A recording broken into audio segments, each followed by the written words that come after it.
সাল্লাল্লাহু আলাইহি সাল্লামকে মাটির সঙ্গে মিশাইয়া দিতে মক্কার কাফেরেরা এবং মদিনার মুনাফিকেরা সব দল একসাথ হয়ে, অনেক দল যখন একসাথ হয়েছে এই জন্য এটাকে বলা হয় আহজাব। কথা বুঝে আসছে কিনা? আমাদের দেশে তো অনেক জোট আছিল, জোট 14 দলীয় জোট, 20 দলীয় জোট, এরকম ছিল না? জোট আর কি, জোট, এটারে কয় আহজাব। কথা বুঝে আসছে কিনা? এই সব একসাথে মক্কার কাফেররা এবং মদিনার মুনাফিকরা, ইহুদিরা যারা ছিল সব একত্রিত হয়ে আহজাবের আরেক নাম হচ্ছে খন্দকের যুদ্ধ বলা হয় এটাকে। আহজাবের যুদ্ধের আরেক নাম কি? খন্দকের যুদ্ধ। রাসূল করিম সাল্লাল্লাহু আলাইহি ওয়াসাল্লাম হযরত সালমান ফারসির পরামর্শক্রমে মদিনা থেকে অদূরে খন্দকে সেখানে পরীক্ষা খনন করলেন। 1 মাস যাবত যুদ্ধ হয়েছে, বিনা রক্তপাতে আল্লাহ পাক মুসলমানদেরকে বিজয় করেছেন। সুবহানাল্লাহ বলেন। তাহলে সেই সূরা আল্লাহ বলেছেন, লাকাদ কানা লাকুম ফি রাসূলিল্লাহি উসওয়াতুন হাসানাহ, তোমাদের জন্য তোমাদের রাসূলের মধ্যেই রয়েছে একমাত্র আদর্শ। এই হলো তেলাওয়াতকৃত আয়াতের সরল তরজমা। আমরা ব্যাখ্যায় যাই, কেন রাসূল করিম সাল্লাল্লাহু আলাইহি সাল্লাম আমাদের একমাত্র আদর্শ? পৃথিবীতে তো কার্ল মার্কস আছে, লেনিন আছে, মাও সেতুং আছে। লেনিন হচ্ছে সমাজতন্ত্রের প্রবর্তক। কার্ল মার্কস, লেনিন, মাও সেতুং, এরা এই 3 দোস্ত মিলে সমাজতন্ত্র বানাইছে। এরপরে আমেরিকায় পুঁজিবাদ ছিল, ভারতে ধর্মনিরপেক্ষ মতবাদ বিগত 16 বছরে আমাদের দেশের উপর চাপায়া দিতে চাইছে, কিন্তু পারে নাই। এই সবগুলো মতবাদ কেন আমাদের আদর্শ না? রাসূল কেন আদর্শ? এই বিষয়ে আমরা কথা শুনবো ইনশাআল্লাহ। দেখুন, কার্ল মার্কস, লেনিন, মাও সেতুং, সক্রেটিস যারা আছে, এরা কেন আমাদের আদর্শ না? এরা কেন আমাদের একমাত্র আদর্শ হইতে পারলো না? রাসূল কেন একমাত্র আদর্শ হলেন? দেখেন, রাসূলের জীবনটা আমাদের সকলের কাছে পরিষ্কার, ঠিক কিনা? আমরা রাসূলের জীবনের শুরু থেকে শেষ পর্যন্ত রাসূলকে জানি, চিনি, ঠিক কিনা? রাসূল আরো বলেছেন, সাহাবীরা শোনো, ও আমার স্ত্রীরা শোনো, রাতের আধারে আমার মধ্যে তোমরা যা দেখতে পাও, দিনের বেলায় আমার মধ্যে যা দেখতে পাও, সব খুলে খুলে মানুষের কাছে বর্ণনা করে দাও। পৃথিবীর আরেকজন নেতা দেখান তো এরকম, যে আমার রাতের চরিত্র আর দিনের চরিত্র কি, এটা মানুষের কাছে বলো। এরকম একজন নেতা আপনি দেখাইতে পারবেন? কথা বলে একজন দেখাইতে পারবেন? এই যে কার্ল মার্কস, লেনিন, মাও সেতুং বলেন, সক্রেটিস, এরা দিনের বেলা ছিল দরবেশ, আর রাতের বেলায় কি মদ, গাঁজা আর নারী নিয়ে রাতের বেলা কাটাইয়া দিত। বেশি দূরে যাওয়ার দরকার না, আমাদের দেশে যারা দরবেশি কায়দায় যারা 16 বছর ছিল, এদের রাতের চরিত্র কেমন ছিল এখন ফেসবুকে ঢুকলেই দেখা যায়, ঠিক কিনা বলেন? রাসূল আমাদের একমাত্র আদর্শ এই কারণে, আল্লাহর নবী, বিশ্ব নবী, নবুয়তের আগে 40 বছর মক্কি জিন্দেগিতে, আপনার নবুয়তের পরে 13 বছর, আর মাদানী জিন্দেগিতে 10 বছর। এই 63 বছরের জিন্দেগিতে আল্লাহর নবী একটা মিথ্যা কথাও বলেন না। বলছেন একটা মিথ্যা কথাও বলেন নাই। কিন্তু আজকে যারা অমুক তমুকরে আদর্শ মানে, তারা কি মিথ্যা কথা কয়? কথা বলেন। আওয়ামী লীগের ভাই যারা আছেন, আজকে স্পষ্ট করে বলি, বঙ্গবন্ধু শেখ মুজিবুর রহমান জীবনে একটা মিথ্যা কথাও বলে নাই। এটা কি আওয়ামী লীগের ভাইরা কি বুকে হাত দিয়া বলতে পারবে? জেনা করে নাই, কথা বুকে হাত দিয়ে বলতে পারবে? বিএনপির ভাইদেরকে বলি, জিয়াউর রহমান জীবনে একটা মিথ্যা কথাও বলে নাই। এমন বুকে হাত দিয়া কেউ কি প্রমাণ দিতে পারবে যে জিয়াউর রহমান জীবনে একটা মিথ্যা কথাও বলে নাই? এবার আপনি বুকে হাত দিয়া বলেন, আমরা যার আদর্শ লালন করি তিনি আর কেউ নাই, তিনি হচ্ছেন বিশ্বনবী মুহাম্মদুর রাসূলুল্লাহ সাল্লাল্লাহু আলাইহি সাল্লাম, যিনি জীবনে একটা মিথ্যা কথাও বলেন না। এই কারণে তিনি একমাত্র আদর্শ, কি ঠিক কিনা? আর বিগত 16 বছরে যিনি দেশ চালাইছেন, একটা একটা মিথ্যা কথা তো তিনি বলেন নাই। এত এলাকা অন্য ভয়ে আছে, আপনার এলাকা এখনো ভয়ে আছেন? ওই যে আপনারা বলতেছেন একটা সত্য কথাও বলে নাই 16 বছরে, তাইলে উনি আমাদের আদর্শ হইতে পারে? কথা বলে উনি আদর্শ হইতে পারে? তাইলে বিশ্বনবী আমাদের একমাত্র আদর্শ হওয়ার কারণ হচ্ছে রাসূল জীবনে একটা মিথ্যা কথাও, এই ব্যাপারে সবাই একমত? সবাই একমত? সময় কমের জন্য দ্বিতীয় পয়েন্টে চলে যাচ্ছি। রাসূল করিম সাল্লাল্লাহু আলাইহি ওয়াসাল্লাম তিনি হচ্ছেন উন্নত চরিত্রের অধিকারী। সার্টিফিকেট দিলেন কে? ওয়া ইন্নাকা লাআলা খুলুকিন আযীম। নবী হে, আপনি হচ্ছেন উত্তম চরিত্রের উপর প্রতিষ্ঠিত। সুবহানাল্লাহ। এ হলো আল্লাহর সার্টিফিকেট। এবার মানুষের সার্টিফিকেট দেখেন। মানুষের সার্টিফিকেট নিতে গেলে সর্বপ্রথম তার স্ত্রীর সার্টিফিকেট নিতে হবে। আয়েশা বললেন কানা খুলুকুহুল কোরআন, তার চরিত্র হলো আল্লাহর কোরআন। এবার দেখুন খাদিজা কি বলে, রাসূলের স্ত্রী। আল্লাহর নবী, বিশ্ব নবী হেরা পর্বতের গুহা থেকে কোরআন নিয়ে যখন বাড়িতে আসলেন, বললেন জাম্মিলুনি জাম্মিলুনি, আমাকে কম্বল দিয়ে আবৃত করে দাও, কারণ লাকাদ খাশিতু আলা নাফসি, আমি ভয় পেয়েছি। জীবনে এমন অবস্থা আমার সঙ্গে আর কোনোদিনও হয় নাই। খাদিজা রাদিয়াল্লাহু তাআলা আনহা স্বামীর ব্যাপারে কি সুন্দর কমেন্টস গুলো করতেছেন, একটু খেয়াল করে দেখেন।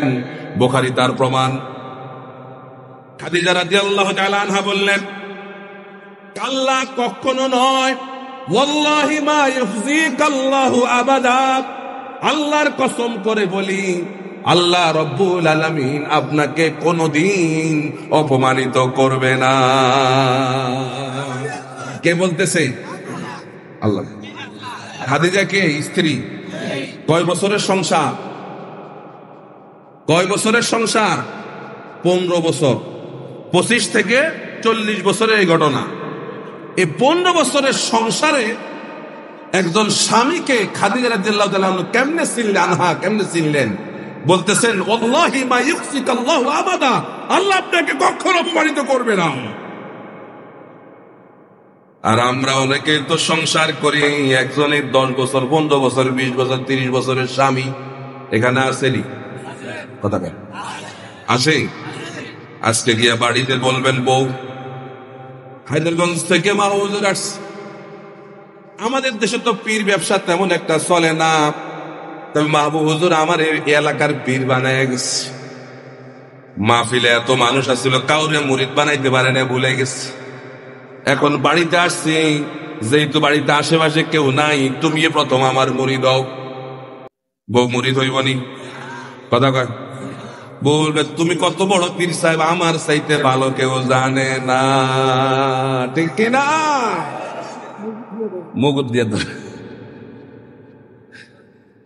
আমার খাদিজা বলতেছে ইন্নাকা লা তাসিলুর রাহমা ওয়া তাহমিলুল কাল্লাম ওয়া তাকসিবুল মা'দুমা ওয়া তাকরিউদ দাইফা ওয়া তুঈনু আলা নাওয়াইবিল হক। 5টা গুণের কথা বলছেন খাদিজা তার স্বামীর ব্যাপারে 15 বছরের সংসারে। তিনি বললেন আপনি আত্মীয় স্বজনের সঙ্গে ভালো সদাচরণ করেন, অসহায় দুস্থ মানুষদের পাশে দাঁড়ান, নিঃস্বকে আপনি সহযোগিতা করেন, মেহমানের মেহমানদারি করেন, আর হকের পক্ষে দুর্দশাগ্রস্ত যারা আছে তাদের আপনি সহায় হন। 5টা গুণের কথা বললেন। আমরা কি বলেন, আমরা যদি মুকুট দিয়ে পিটাবে একটা গুণের কথাও বাইর হবে না, ঠিক কিনা? এর একমাত্র কারণ হইল আমরা আমাদের স্ত্রীর সঙ্গে উত্তম আচরণ করতে পারি নাই।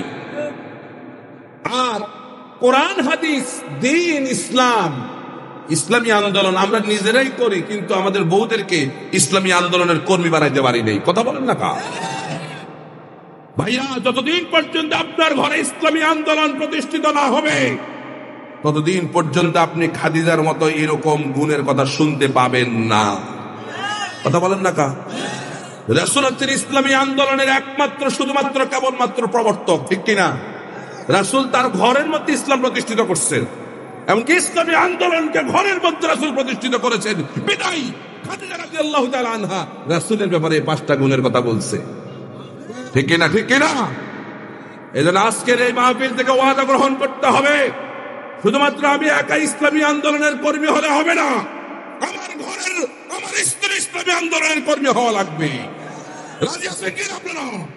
কারা কারা রাজি? দুহাত দেখেন আল্লাহকে। আল্লাহ বুঝার তৌফিক দান করুন। প্রিয় ভাইরা আমার, তাহলে আল্লাহর নবীর চরিত্রের সার্টিফিকেট দিলেন আল্লাহ রাব্বুল আলামিন। আর আপনি যাকে আদর্শের নেতা বানাইছেন এখনো বলেন আমি অমুকের আদর্শে চলি, তার চরিত্রের সার্টিফিকেট দিলেন কে? কথা বলেন। ও তার দ আল্লাহ দিছে। আপনার নেতার চরিত্রের সার্টিফিকেট আল্লাহ দিছে? আপনার এলাকার চেয়ারম্যানে দিছে, ঠিক কিনা? আপনার এলাকার চেয়ারম্যানে দিছে। অমুক নেতার চরিত্র জিবরাইলের আপন খালাতো ভাইয়ের মতো। ওরে বাবা রে, যিনি সার্টিফিকেট করছেন ওই যে চারিত্রিক সনদ দেয় এলাকার চেয়ারম্যান, নিচে দিয়া সিগনেচার দিয়া দেয় যে আমার কাছে যিনি সার্টিফিকেট চাইছেন উনি একেবারে আল্লাহর উলি। আল্লাহর কি উলি? উলি। উনি হলেন আল্লাহর উলি, সাক্ষাৎ জিবরাইলের আপন খালাতো ভাই, এতে কোনো সন্দেহ নাই। ওনার চরিত্র ফুলের মতো, নামাজ পড়ে না, দিছে সিগনেচার কইরা। এমন চেয়ারম্যানের সিগনেচার দিছে, সার্টিফিকেট দিছে যে চেয়ারম্যানের নিজের চরিত্র নাই। কথা বলেন না কা? আর বিশ্ব নবীর চরিত্রের সার্টিফিকেট দিলেন কে? তাহলে এই কারণে রাসূল করিম সাল্লাল্লাহু আলাইহি ওয়াসাল্লাম আমাদের একমাত্র। 3 নম্বরে চলে যাচ্ছি, বিশ্ব নবী আমাদের শ্রেষ্ঠ সম্পদ। ঠিক কিনা?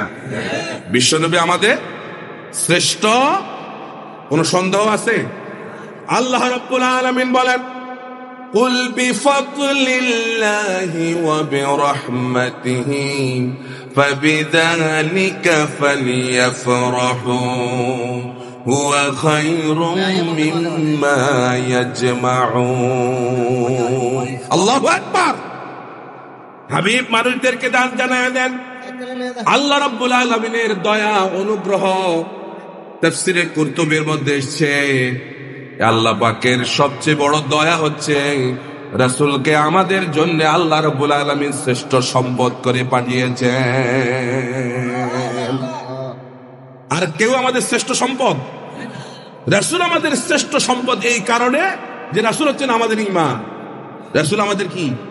কথা বলে লা ইউমিনু আহাদুকুম হাত্তা আকুনা হাব্বা ইলাইহি মিন ওয়ালিদিহি ওয়া ওয়ালাদিহি ওয়ান নাসি আজমাইন। রাসূল বলেন তোমরা ততক্ষণ পর্যন্ত ঈমানদার হতে পারবে না যতক্ষণ না পর্যন্ত আমি নবী তোমাদের কাছে তোমাদের মা বাবা আত্মীয় স্বজন পাড়া প্রতিবেশী তোমার হুজুর তোমার পীর সাহেব তোমার নেতার চাইতে আমি নবীকে বেশি ভালো না বাসবা, আমি নবী প্রতি ঈমান না আনবা, ভালো না বাসবা, ততক্ষণ পর্যন্ত তোমরা ঈমানদার হতে পারবে না। এবার আসুন হাদিসের মধ্যে আল্লাহর নবী বলেন, হযরত বারা ইবনে আযিব রাদিয়াল্লাহু তাআলা আনহু রাসূলের সম্পর্কে বলেন কানান নবী সাল্লাল্লাহু আলাইহি ওয়াসাল্লাম আহসানান নাস ওয়াজহা ওয়া আহসানান নাস খালকা। হযরত বারা ইবনে আযিব বলেন রাসূল করিম সাল্লাল্লাহু আলাইহি সাল্লাম তিনি ছিলেন শ্রেষ্ঠ সুন্দর, সবচেয়ে সুন্দর মানুষ ছিলেন রাসূল, আর তিনি সৃষ্টির শ্রেষ্ঠ ছিলেন, শ্রেষ্ঠ মাখলুক। তাহলে এই উম্মতের জন্য পৃথিবীর জন্য শ্রেষ্ঠ সম্পদ মুহাম্মদুর রাসূলুল্লাহ। এই কারণে রাসূল আমাদের একমাত্র আদর্শ। 4 নম্বরে বিশ্ব নবী মুহাম্মদুর রাসূলুল্লাহ সাল্লাল্লাহু আলাইহি ওয়াসাল্লাম তিনি ছিলেন মুমিনদের জন্য অনুগ্রহ আল্লাহর পক্ষ থেকে। আল্লাহ রাব্বুল আলামিন বলেন লাকাদ মান্নাল্লাহু আলাল মুমিনিনা ইয বা'আসা ফীহিম রাসূলাম মিন আনফুসিহিম। রব্বুল আলামিন বলেন আমি মুমিনদের জন্য রাসূলকে অনুগ্রহ করে এই পৃথিবীর বুকে পাঠিয়েছি।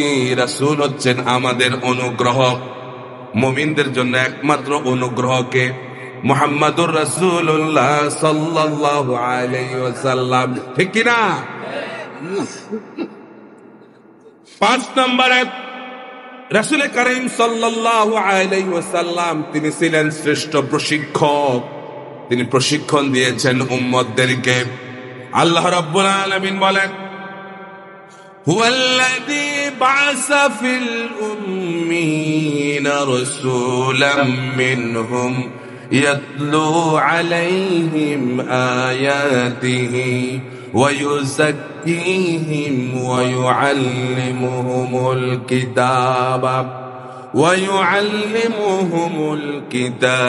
ওয়াল হিকমা। রব্বুল আলামিন বলেন, তিনি সেই সত্তা যিনি তার রাসূলকে তোমাদের জন্য, তোমাদের মধ্য থেকে তিনি তার রাসূলকে তোমাদের জন্য পাঠিয়েছেন, যিনি আল্লাহর কোরআন তেলাওয়াত করে তোমাদেরকে তিনি শোনাতেন। তিনি তোমাদেরকে পুত পবিত্র করতেন। তাজকিয়ায়ে নফসের জন্য রাসূল তোমাদেরকে প্রশিক্ষণ দিতেন।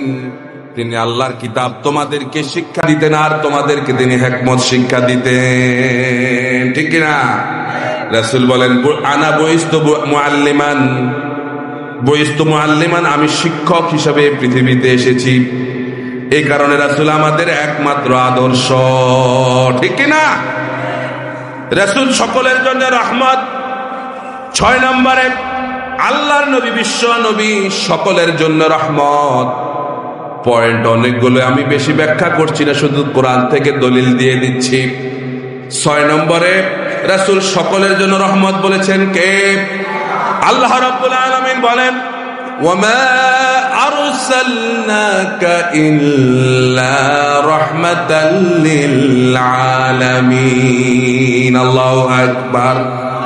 খেয়াল করে দেখেন, আল্লাহ রাব্বুল আলামিন তিনি তার ব্যাপারে বলেন, আলহামদুলিল্লাহি রাব্বিল আলামিন, সমস্ত প্রশংসা বহুমাত্রিক জগতের রবের জন্যে। তাহলে আলাম বলা হয় না, আলামিন বলা হয়েছে, অর্থাৎ অনেকগুলো জগৎ। তার মানে হইল এই, যতটা জগতের জন্য আল্লাহ রব্বুল আলামিন রব, অতটা জগতের জন্য আমাদের নবী রহমত।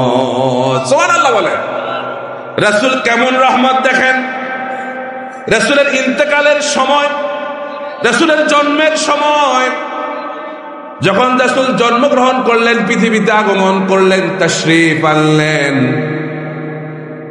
তখন তার বাবা কিন্তু দুনিয়ায় ছিল না, এতিম অবস্থায় পৃথিবীতে আসছে।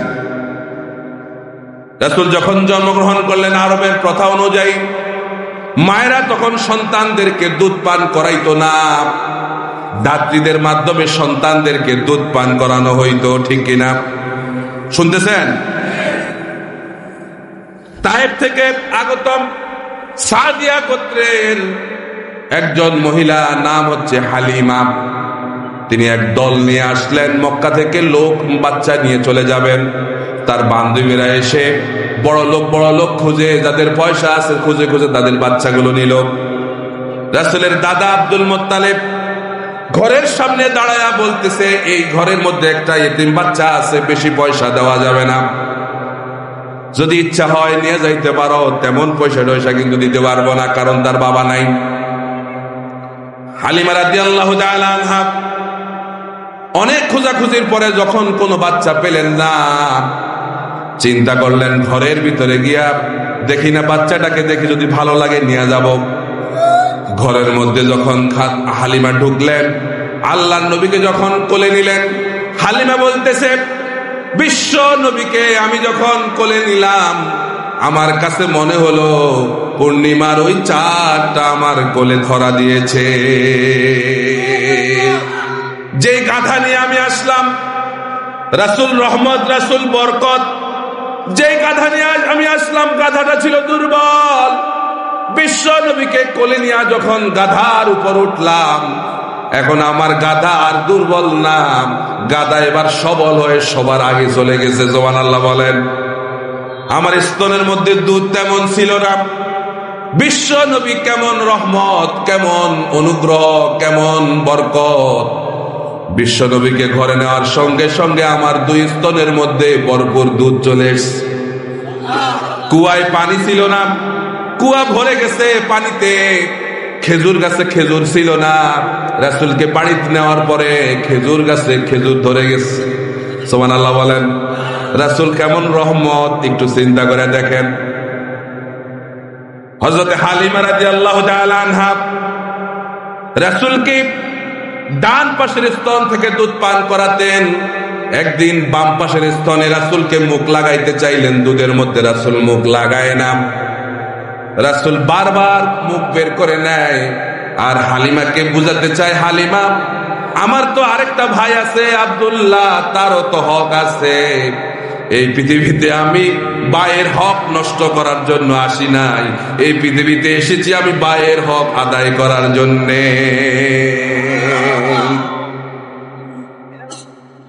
তাহলে বিশ্ব নবী মুহাম্মদুর রাসূলুল্লাহ সাল্লাল্লাহু আলাইহি সাল্লামের বরকতে রহমতে যদি হালিমার ঘর যদি আলোকিত হয়ে যায়, সে বিশ্ব নবীর আদর্শ দিয়ে যদি এই দেশ প্রতিষ্ঠিত হয়, গোটা দেশে আল্লাহর রহমত দিয়ে ভরে যাবে। কি ঠিক কিনা? তাহলে রাসূল হচ্ছেন আমাদের রহমত। বিশ্ব নবী তিনি হচ্ছেন গুনাহ মাফের একমাত্র গ্যারান্টি। রাসূলকে ভালোবাসলে, রাসূলের অনুসরণ করলেই আল্লাহ গুনাহ মাফ করে দেবে। সুবহানাল্লাহ কোন। কার্ল মার্কসকে অনুসরণ করলে গুনাহ মাফ করে দেবে, লেনিনকে অনুসরণ করলে গুনাহ মাফ করে দেবে, মাও সেতুংকে, দেওয়ানবাগের মুরিদ আপনাদের এলাকাতে আছে, দেওয়ানবাগিকে অনুসরণ করলে গুনাহ মাফ হয়ে যাবে। আপনাদের যাদের নেতা অমুক নেতা সাতামাতা হাবিজাবি যারা আছে এদেরকে অনুসরণ করলে গুনাহ মাফ হবে। এবার রাসূলের ব্যাপারে আল্লাহ কি বলেন দেখেন, কুল ইন কুনতুম তুহিব্বুনাল্লাহা ফাত্তাবিউনি ইউহিব্বুকুমুল্লাহ ওয়া ইয়াগফির লাকুম যুনুবাকুম ওয়াল্লাহু গফুরুর রহিম। আল্লাহু আকবার বলেন। আল্লাহ রাব্বুল আলামিন বলেন, কুল ইন কুনতুম তুহিব্বুনাল্লাহ, যদি তোমরা আল্লাহকে ভালোবাসতে চাও তাহলে ফাত্তাবিউনি, আমি নবীর অনুকরণ করো। আমি নবীর কি করো? সবাই বলে ইন্না লিল্লাহি। কি সমস্যা?